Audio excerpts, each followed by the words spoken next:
শুধু একটা ভুলই মানবজাতির ধ্বংসের কারণ হয়ে দাঁড়ালো।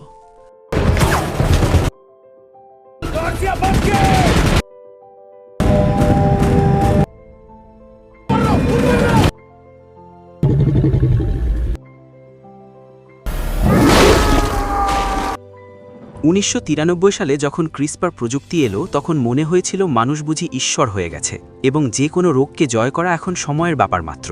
কিন্তু 2016 সাল নাগাদ এই আশীর্বাদী অভিশাপ হয়ে দাঁড়ালো। আমেরিকান গোয়েন্দা সংস্থাগুলো একে গণবিধ্বংসী অস্ত্র হিসেবে ঘোষণা করল, কারণ তারা জানত জিনের এই কারসাজি পুরো পৃথিবীকে ধ্বংস করে দিতে পারে।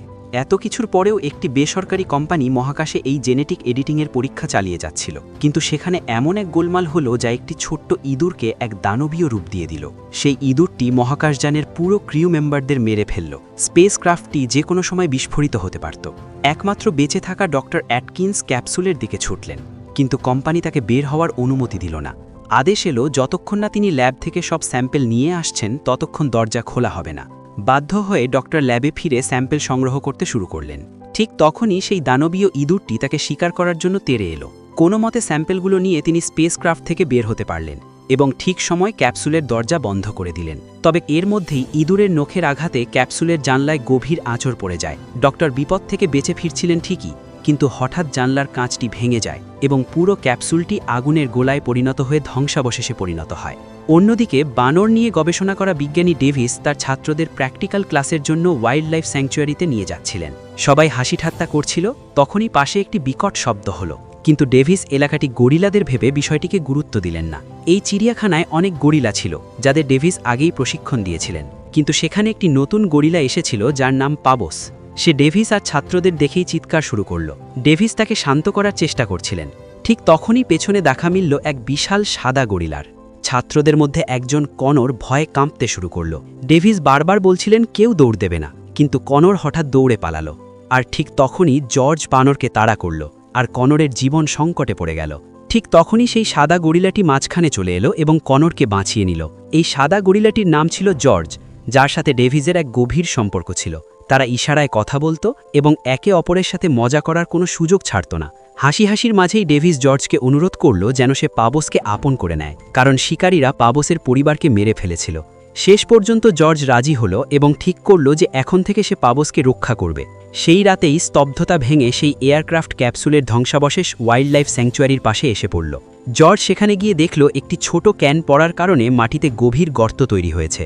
সে যখনই ওই ক্যানটি স্পর্শ করল তার ভেতর থেকে বেরোনো গ্যাস জর্জের শরীরে ঢুকে গেল। ঠিক একইভাবে দ্বিতীয় ক্যানটি নেকড়েদের এলাকায় পড়ল এবং তৃতীয়টি গিয়ে পড়ল একটি পুকুরে। এটিই ছিল সেই ভয়ঙ্কর স্যাম্পেল যার প্রভাবে একটি ছোট ইঁদুরও দানবীয় রূপ নিয়েছিল। নেকড়েদের এলাকায় একটি নেকড়ে সেই গ্যাস শুষে ফেলল, আর ওদিকে পুকুরে একটি কুমির পুরো ক্যানটিই গিলে ফেলল। পরদিন সকালে ডেভিস খুব চিন্তিত অবস্থায় চিড়িয়াখানায় পৌঁছালো। সে দেখল জর্জ পাবোসকে মেরে ফেলেছে এবং গুহার ভেতর বসে অদ্ভুতভাবে গর্জন করছে। তখনই ডেভিস আরও একটি অবাক করা বিষয় লক্ষ্য করল। মাত্র এক রাতেই জর্জের আকার অনেকটা বেড়ে গেছে। সেই মুহূর্তেই রেডিওতে কনরের মেসেজ এলো। সে গরিলা এলাকায় খুব অদ্ভুত কিছু খুঁজে পেয়েছে। তার যাওয়ার পথে রাস্তার সমস্ত গাছ পড়েছিল এবং চারপাশের মাটি পর্যন্ত পুড়ে গিয়েছিল। ডেভিস খুব সাবধানে সেই ক্যানটি তুলে নিল, কিন্তু কেউই বুঝতে পারছিল না আসলে এটি কি। গল্পটি এবার আমাদের নিয়ে যায় এনার্জিন নামক এক লোভী কোম্পানির হেডকোয়ার্টারে। এটিই সেই কোম্পানি যারা ক্রিসপার প্রযুক্তির সাহায্যে মহাকাশে প্রজেক্ট র্যাম্পেজ নিয়ে কাজ করছিল, যাতে একে ভয়ঙ্কর জৈবিক অস্ত্র হিসাবে বিক্রি করা যায়। এই কোম্পানিটি ক্লিয়ার ওয়াইডেন এবং ব্রেট ওয়াইডেন নামক দুই ভাই বোন পরিচালনা করত। ক্লিয়ারের বিশ্বাস ছিল যে র্যাম্পেজ এখনও শেষ হয়নি, কারণ ডক্টর অ্যাটকিন্স বিস্ফোরণের আগেই প্যাথোজেন ক্যানগুলো নিয়ে বের হতে পেরেছিলেন। এই ক্যানগুলো এতটাই মজবুত ছিল যে কোনো বড় বিস্ফোরণ সহ্য করার ক্ষমতা রাখত। খবর আসছিল দক্ষিণ মাইমিংয়ে একটি উল্কাপিণ্ড পড়তে দেখা গেছে, যার অর্থ ছিল প্যাথোজেন ক্যানগুলো ওখানেই আছে। ক্লিয়ার সাথে সাথে তার পুরো বাহিনীকে প্যাথোজেন ক্যানগুলো খুঁজে বের করার জন্য ওয়াইমিংয়ে পাঠিয়ে দেয়, যার নেতৃত্বে ছিল বার্ক। এদিকে এনার্জিন কোম্পানির একজন প্রাক্তন কর্মচারী ডক্টর কেট কল্ডওয়েল একটি বড় খবর পান। ব্রেট ওয়াইডেন রিপোর্টারদের জানাচ্ছিল যে তাদের স্পেস মিশনের পুরো ক্রু মারা গেছে। খবর এটিও ছিল যে বিস্ফোরণের পর স্পেস ক্রাফটের ধ্বংসাবশেষ স্যান ডিয়েগো ওয়াইল্ড লাইফ স্যাংচুয়ারির পাশে পড়েছে। এটি শোনা মাত্রই ডক্টর কেট কল্ডওয়েল ওয়াইল্ড লাইফ স্যাংচুয়ারির দিকে রওনা হন। অন্যদিকে বার্ক এবং তার বাহিনী সেই জায়গায় পৌঁছে যায় যেখানে একটি ক্যান পড়েছিল, কিন্তু ক্যানটি মারাত্মকভাবে ক্ষতিগ্রস্ত ছিল। চারপাশে দৃশ্য ছিল আরও ভয়াবহ, ওখানকার সব নেকড়ে মারা গিয়েছিল। এটি দেখে ক্লিয়ার বুঝে ফেলে যে একটি নেকড়ে সেই স্যাম্পেলটি নিয়ে নিয়েছে। ক্লিয়ারের এখন সেই নেকড়ে নেকড়েকে চাই, জীবিত অথবা মৃত।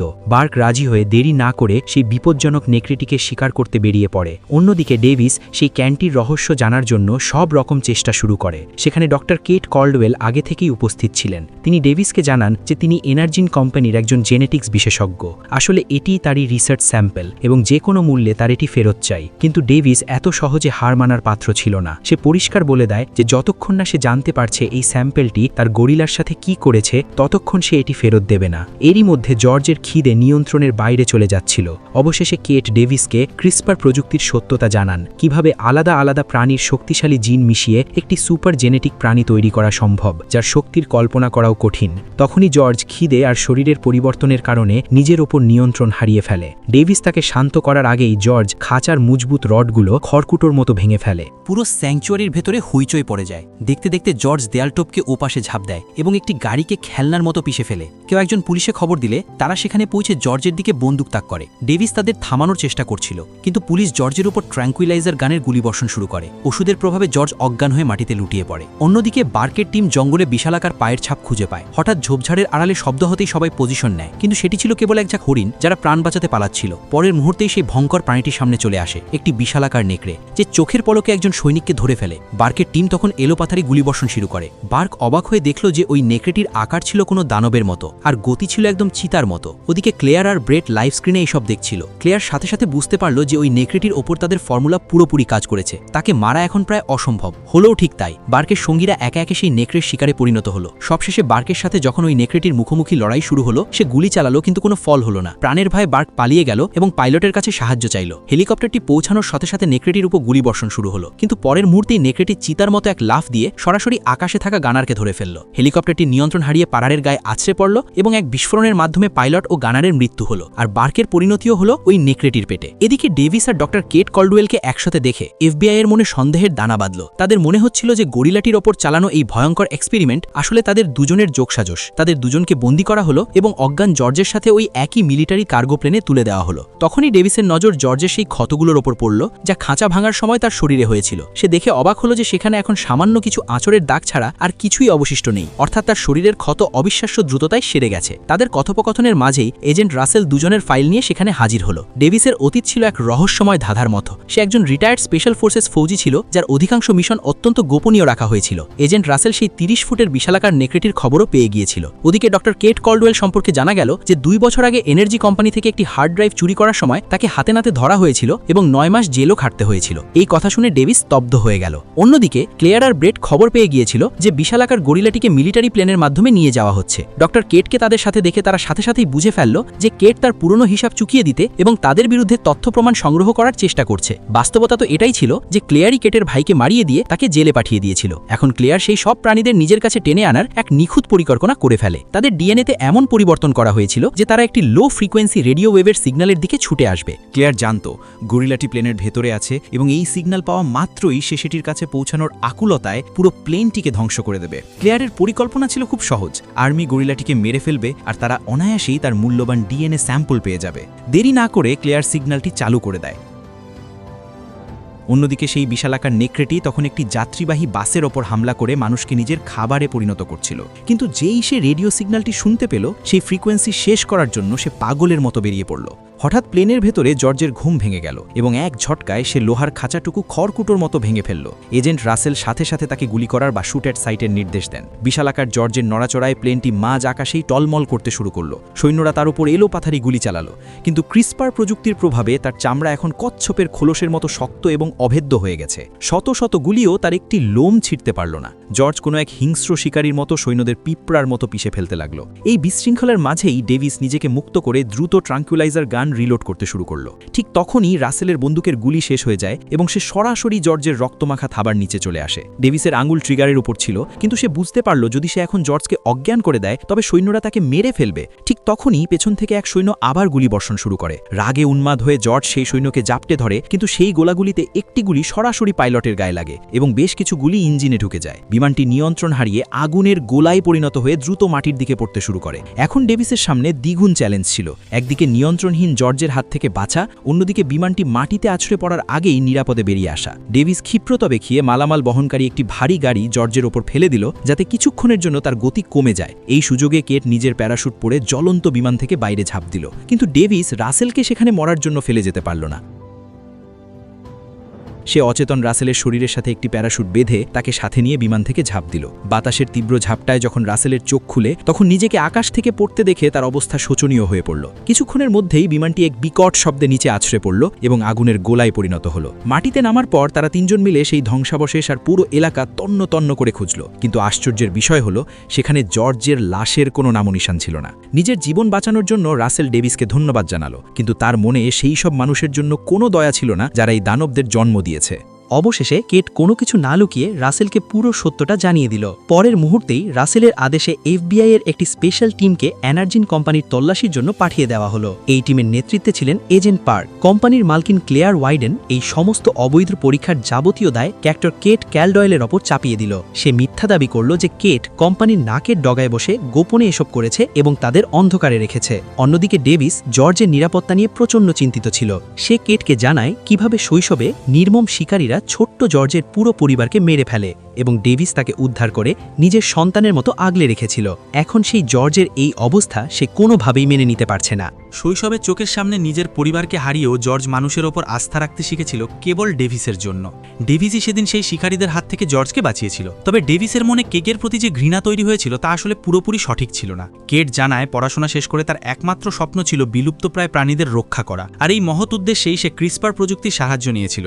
ঠিক সেই সময় কেটের ভাই মারাত্মক অসুস্থ হয়ে পড়ে। চিকিৎসকরা আশা ছেড়ে দিল। কেটের বিশ্বাস ছিল সে নিজের প্রযুক্তি দিয়ে ভাইকে বাঁচিয়ে তুলবে। এই লক্ষ্যেই সে এনার্জিন কোম্পানিতে যোগ দেয়। কিন্তু কেট তার ভাইকে বাঁচানোর জন্য যে স্যাম্পেলগুলো তৈরি করেছিল, ক্লিয়ার ওয়াইডেন ধূর্ততার সাথে সেগুলোকে ভয়ঙ্কর জৈবিক মারণাস্ত্র বানাতে ব্যবহার করে। কেট যখনই এই ষড়যন্ত্রের কথা জানতে পারে এবং স্যাম্পেলগুলো নষ্ট করার চেষ্টা করে, তখনই সে ধরা পড়ে যায়। কেট জেলে যাওয়ার মাত্র 1 মাস পরেই তার ভাই মারা যায়। এখন কেটের জীবনের একমাত্র লক্ষ্য হলো এনার্জিনের এই কালো সাম্রাজ্য ধ্বংস করা। কেটের জীবনের ট্র্যাজেডি শোনার পর ডেভিসের মন গলে যায়। শীঘ্রই উদ্ধারকারী দল তাদের স্কট এয়ারফোর্স বেসে নিয়ে আসে, যেখানে কর্নেল ব্ল্যাক পুরো অপারেশনের দায়িত্ব সামলাচ্ছিলেন। স্ক্রিনে পরিষ্কার দেখা যাচ্ছিল যে বিশালাকার গরিলা আর নেকড়েটি সরাসরি শিকাগোর দিকে ধেয়ে আসছে। রাসেল সেখানে কেট আর ডেভিসের পরিচয় করিয়ে দেয়। কেট সাথে সাথে সতর্ক করে যে এনার্জিন কোম্পানি নিশ্চয়ই কোনো লো ফ্রিকোয়েন্সি সিগন্যাল ব্যবহার করছে, যা এই পশুগুলোকে নিজের দিকে টানছে। ডেভিসও পরিষ্কারভাবে জানিয়ে দেয় যে সাধারণ অস্ত্র দিয়ে এদের থামানো অসম্ভব, তাই শহর খালি করা জরুরি। কিন্তু কর্নেল ব্ল্যাক তাদের কথায় কান দিলেন না। তার নিজের সৈন্য আর মিসাইলের ওপর অগাধ বিশ্বাস ছিল।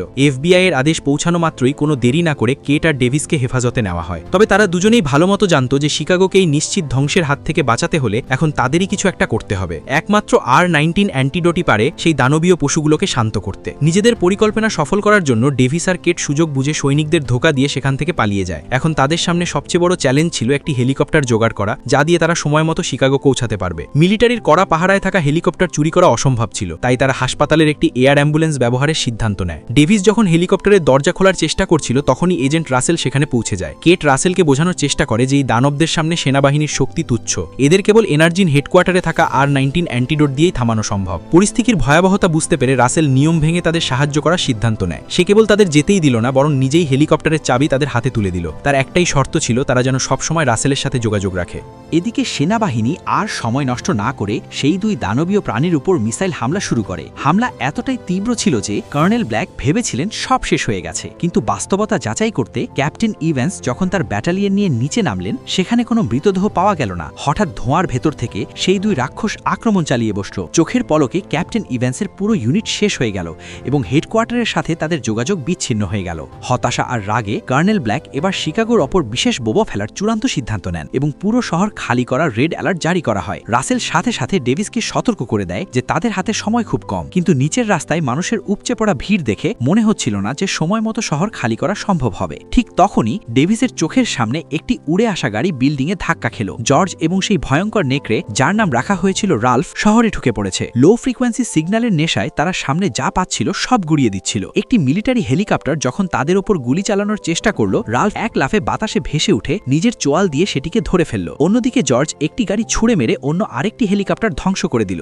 এই ভয়াবহ পরিস্থিতির মাঝে একটি ছোট কুকুর ভয়হীনভাবে সেই বিশাল নেকড়ের সামনে দাঁড়িয়ে ঘেউ ঘেউ করছিল, কিন্তু রাল্ফ সেই সেই ছোট কুকুরের দিকে ফিরে এক ভয়ানক গর্জন দিতেই কুকুরটি লেজ গুটিয়ে প্রাণ ভয়ে পালিয়ে গেল। এবার সেনাবাহিনী কিছুটা দূরত্ব বজায় রেখে গুলিবর্ষণ শুরু করলো, কিন্তু তখনই এমন কিছু ঘটল যা দেখে সবার রক্ত হিম হয়ে গেল। সেই নেকড়েকি তার পিঠের ওপর থাকা লোহার কাটার মতো শক্ত লোমগুলোকে কামানের গোলার মতো হেলিকপ্টারের দিকে ছুঁড়ে মারল। তার একটি আঘাতেই আস্ত একটি মিলিটারি হেলিকপ্টার ধ্বংসস্তূপে পরিণত হলো। এই দুই নরপশুকে থামানো এখন অসম্ভব মনে হচ্ছিল, অথচ শহরের অর্ধেক মানুষ তখনও জীবন বাঁচাতে সেখানে আটকে ছিল। ঠিক তখনই আরও এক ভয়ানক বিপদের খবর পাওয়া গেল। সেই বিশালাকার কুমিরটি যে প্যাথোজেন ক্যানটি গিলে ফেলেছিল সেটি শিকাগোর তীরে পৌঁছে গেছে। শহরে ঢোকার পথেই সে সেই বিশাল জাহাজটিকে তছনছ করে দিল, যেটিতে করে হাজার হাজার মানুষ শহর ছেড়ে পালানোর চেষ্টা করছিল। কর্নেল ব্ল্যাক তার সমস্ত শক্তি সেই তৃতীয় রাক্ষসটির ওপর প্রয়োগ করলেন, যার নাম রাখা হয়েছিল লিজি। লিজির ওপর বৃষ্টির মতো গুলি আর রকেট লঞ্চার চালানো হলো, কিন্তু তার চামড়া কোনো অভেদ্য পাহাড়ের চেয়েও শক্ত হয়ে গিয়েছিল। লিজি তার এক থাবায় ডজনখানেক সৈনিককে পিষে ফেলল, এমনকি আকাশে উড়তে থাকা একটি যুদ্ধ বিমানকেও নিজের চোয়াল দিয়ে ধরে ফেলল। অন্যদিকে জর্জ আর রাল্ফ শহরের ভেতর আলাদা তাণ্ডব চালাচ্ছিল। পুরো সেনাবাহিনীকে এভাবে ব্যর্থ হতে দেখে ডেভিস দেরি না করে তার হেলিকপ্টারটি এনার্জিন বিল্ডিং এর দিকে ঘুরিয়ে দিল, যাতে সময় মতো অ্যান্টিডোট সংগ্রহ করা যায়। অন্যদিকে বেসামাল ধ্বংসযোগ্য দেখে কর্নেল ব্ল্যাক রাগে ফেটে পড়েন এবং শিকাগোর ওপর বোমা ফেলার চূড়ান্ত আদেশ দিয়ে দেন। আদেশ পাওয়া মাত্রই B-2 বোম্বার বিমানগুলো লক্ষ্যবস্তুর দিকে উড়াল দিল। এরই মধ্যে এজেন্ট রাসেলের হাতে এনার্জিন কোম্পানির একটি অত্যন্ত গোপনীয় তথ্য আসে। সেই সার্ভার লিস্টের সূত্র ধরে রাসেল শিকাগোর দিকে রওনা হয়। ডেভিস আর কেট তখন এনার্জিন বিল্ডিংয়ে পৌঁছে গেছে। তখনই রাসেলের সেই ভয়াবহ বার্তা তাদের কাছে পৌঁছালো। আর মাত্র আধা ঘন্টার মধ্যে পুরো শহরে বোমা বর্ষণ শুরু হবে। কেট কোনো মতে ল্যাব থেকে R-19 অ্যান্টিডোট খুঁজে বের করলো। সে কেবল কয়েকটি ডোজ বের করেছে। ঠিক তখনই ক্লেয়ার ওয়াইডেন আর তার ভাই ব্রেট সেখানে অস্ত্র হাতে হাজির হলো। তারা বন্দুকের মুখে কেটের কাছ থেকে অ্যান্টিডোটগুলো কেড়ে নিল এবং ডেভিসকে লক্ষ্য করে গুলি চালালো। ক্লেয়ার কেটকে বন্দী করে ফেলে, কারণ তার কাছে এখন গবেষণার একমাত্র চাবিকাঠি ছিল কেট। তারা কেটকে নিয়ে দালানের ছাদের দিকে দৌড়ায়, যেখানে তাদের হেলিকপ্টার অপেক্ষা করছিল। কিন্তু সেখানে পৌঁছানোর আগেই জর্জ, লিজি আর রাল্ফ দালানটির উপর হামলা চালায়। জর্জের ভয়াবহ গর্জন শুনে ভীতু ব্রেট সেখান থেকে চম্পট দেয় এবং ক্লেয়ারও নিজের প্রাণ বাঁচাতে ছাদ থেকে নিচে নামার চেষ্টা করে। রাগে উন্মত্ত জর্জ হেলিকপ্টারের পাইলটকে ধরে শূন্যে ছুড়ে মারে। নিয়ন্ত্রণহীন হেলিকপ্টারটি কেটের গায়ের উপর পড়তে যাচ্ছিল, কিন্তু ঠিক শেষ মুহূর্তে ডেভিস এসে তাকে বাঁচিয়ে নেয়। কেট একটি অ্যান্টিডোট লুকিয়ে ফেলেছিল, যা জর্জকে খাইয়ে তাকে স্বাভাবিক অবস্থায় ফিরিয়ে আনা সম্ভব ছিল। এই কাজের জন্য কেট ক্লেয়ারকেই ব্যবহার করার পরিকল্পনা করে। সে ক্লেয়ারকে জাপটে ধরে অ্যান্টিডোটটি তার হাতে গুজে দেয় এবং সরাসরি জর্জের সামনে ঠেলে দেয়। জর্জ সেই অ্যান্টিডোট সহ ক্লেয়ারকে এক গ্রাসে গিলে ফেলে। অন্যদিকে পালানোর সময় ব্রেট এজেন্ট রাসেলের হাতে ধরা পড়ে। নিজের প্রাণ বাঁচাতে সে রাসেলের সাথে আপোষ করে এবং সব প্রমাণের ল্যাপটপটি তাকে দিয়ে দেয়, সব দোষ তার বোনের ওপর চাপিয়ে। কিন্তু সে দালান থেকে বেরিয়ে আসতে না আসতেই ওপর থেকে এক বিশাল ধ্বংসাবশেষ তার গায়ের ওপর পড়ে এবং সেখানেই তার মৃত্যু হয়। রাসেল অন্য একটি রাস্তা দিয়ে কোনো মতে বেরিয়ে আসতে সক্ষম হয়। দালানের ভিত্তি নাড়িয়ে দেওয়া লিজি তখন টাওয়ারের দিকে ধেয়ে আসছিল। কেট আর ডেভিসের বেঁচে থাকার কোনো পথই খোলা ছিল না। তখন ডেভিস সেই ক্ষতিগ্রস্ত হেলিকপ্টারটিতে ওঠার সিদ্ধান্ত নেয়, যেটির পেছনের অংশ ভেঙে গিয়েছিল। দালানটি যখন ধসে পড়তে শুরু করে, ডেভিস ইঞ্জিন স্টার্ট দেয় এবং হেলিকপ্টারটি গোল হয়ে ঘুরতে ঘুরতে প্যারাশুটের মতো নিরাপদে মাটিতে আছড়ে পড়ে। পুরো দালানটি মাটির সাথে মিশে গেলেও অলৌকিকভাবে কেট আর ডেভিস বেঁচে যায়। কিছুক্ষণ পর ধুলো আর ধ্বংসাবশেষের ভেতর থেকে জর্জ বেরিয়ে আসে। অ্যান্টিডোট কাজ করতে শুরু করেছিল এবং সে এখন নিজের পুরনো চেহারায় ফিরে এসেছে। ডেভিসকে দেখেই সে আগের মতো ইশারায় মজা করতে শুরু করে, কিন্তু ঠিক সেই মুহূর্তে রাল্ফ আর লিজি ধ্বংসাবশেষ চিরে বাইরে বেরিয়ে আসে। ওদিকে B-2 বোমার বিমানগুলো তাদের লক্ষ্যস্থলের একেবারে কাছে পৌঁছে গিয়েছিল। ধ্বংসলীল কি তবে এখানেই শেষ হবে? শিকাগো শহর থেকে বোমার বিমানগুলো মাত্র 8 মিনিটের দূরত্বে ছিল। ডেভিস দ্রুত সিদ্ধান্ত নেয় যে কেটকে যেভাবেই হোক একটি সচল রেডিও খুঁজে বের করতে হবে রাসেলের সাথে যোগাযোগ করতে, যাতে বোমা বর্ষণ থামানো যায়। অন্যদিকে ডেভিস আর জর্জ মিলে লিজি আর রাল্ফের মোকাবিলা করবে।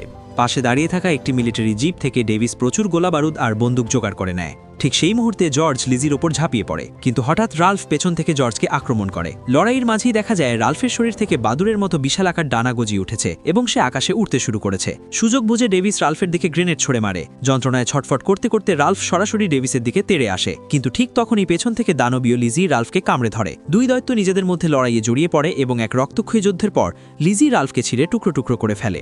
এদিকে কেট রাসেলের দেখা পেয়ে যায়। সে রাসেলকে জানায় যে অ্যান্টিডোট কাজ করেছে এবং জর্জ এখন তাদের পক্ষে হয়ে শহরকে বাঁচানোর চেষ্টা করছে, তাই কর্নেলকে যেভাবেই হোক এয়ার স্ট্রাইক থামাতে বলতে হবে। ওদিকে লিজির সামনে ডেভিস আর জর্জের সব চেষ্টা ব্যর্থ হচ্ছিল। লিজি এতটাই বিশাল ছিল যে তাকে থামানোর কোনো উপায় পাওয়া যাচ্ছিল না। ডেভিস প্রাণ বাঁচাতে দৌড় দিলেও লিজি তাকে কোণঠাসা করে ফেলে। লিজির সেই ভয়ঙ্কর চোয়াল ডেভিসকে গিলে ফেলার ঠিক আগ মুহূর্তে জর্জ ত্রাতা হয়ে লিজির ওপর ঝাঁপিয়ে পড়ে। সে একটি ধারালো লোহার রড দিয়ে লিজির মাথায় একের পর এক আঘাত করতে শুরু করে। কর্নেল ব্ল্যাক এক গভীর দোতানায় পড়ে গিয়েছিলেন। একদিকে শিকাগো শহরের নিশ্চিত ধ্বংসের হাতছানি, অন্যদিকে রাসেলের দেওয়া সেই অবিশ্বাস্য খবর। রাসেল চিৎকার করে রেডিওতে জানাচ্ছিল যে যে ডেভিস আর জর্জ মিলে শহরকে বাঁচানোর লড়াই করছে। জর্জ এখন আর শত্রু নয়, বরং সে রক্ষাকর্তা। বোম্বার বিমানগুলো যখন লক্ষ্যবস্তুর একদম কাছাকাছি পৌঁছে গেছে এবং পাইলটরা যখন বোমা ফেলার চূড়ান্ত সংকেতের অপেক্ষায়, ঠিক তখনই কর্নেল ব্ল্যাক এক দুঃসাহসিক সিদ্ধান্ত নেন। তিনি এয়ার স্ট্রাইক স্থগিত করার নির্দেশ দেন। ওদিকে লড়াইয়ের ময়দানে লিজি জর্জের উপর ভয়াবহভাবে চেপে বসেছিল। লিজির দানবীয় শক্তির সামনে জর্জ ক্লান্ত হয়ে পড়ছিল। লিজি যখন তার বিশাল চোয়াল দিয়ে জর্জকে শেষ করে দেওয়ার উপক্রম করল, ঠিক তখনই ডেভিস পাশে পড়ে থাকা একটি ক্ষতিগ্রস্ত অ্যাপাচি হেলিকপ্টারের ডান সিস্টেমটি চালু করে দেয়। সে লিজির চোখ লক্ষ্য করে অনবরত গুলি বর্ষণ করতে থাকে। লিজির মনোযোগ কিছুটা সরে যেতেই জর্জ এক মরণপণ লড়াইয়ে ঝাঁপিয়ে পড়ে। সে পাশে পড়ে থাকা একটি তীক্ষ্ণ লোহার বিম তুলে নেয় এবং নিজের সমস্ত শক্তি দিয়ে লিজির চোখের ভেতর দিয়ে সরাসরি মগজে ঢুকিয়ে দেয়। এক বিকট গর্জনের সাথে সেই জলদানব লিজি নিথর হয়ে মাটিতে লুটিয়ে পড়ে। ধুলো আর ধোঁয়ার কুয়াশা সরে গেলে দেখা যায় জর্জ রক্তাক্ত অবস্থায় মাটিতে পড়ে আছে।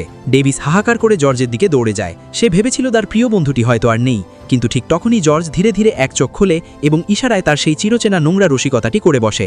ডেভিস বুঝতে পারে তার বন্ধু ফিরে এসেছে। শিকাগো শহরটি হয়তো ধ্বংসস্তূপে পরিণত হয়েছে, কিন্তু আজ মানুষ আর এক গরিলা কাঁধে কাঁধ মিলিয়ে লড়ে এক মহাপ্রলয় রুখে দিয়েছে। রাসেল আর কেট সেখানে পৌঁছালে ডেভিস জর্জকে নিয়ে ধ্বংসস্তূপের মাঝখান দিয়ে হাঁটতে শুরু করে, আর এভাবেই শেষ হয় ভয়ঙ্কর র্যাম্পেজ মিশনের সেই রক্তক্ষয়ী অধ্যায়।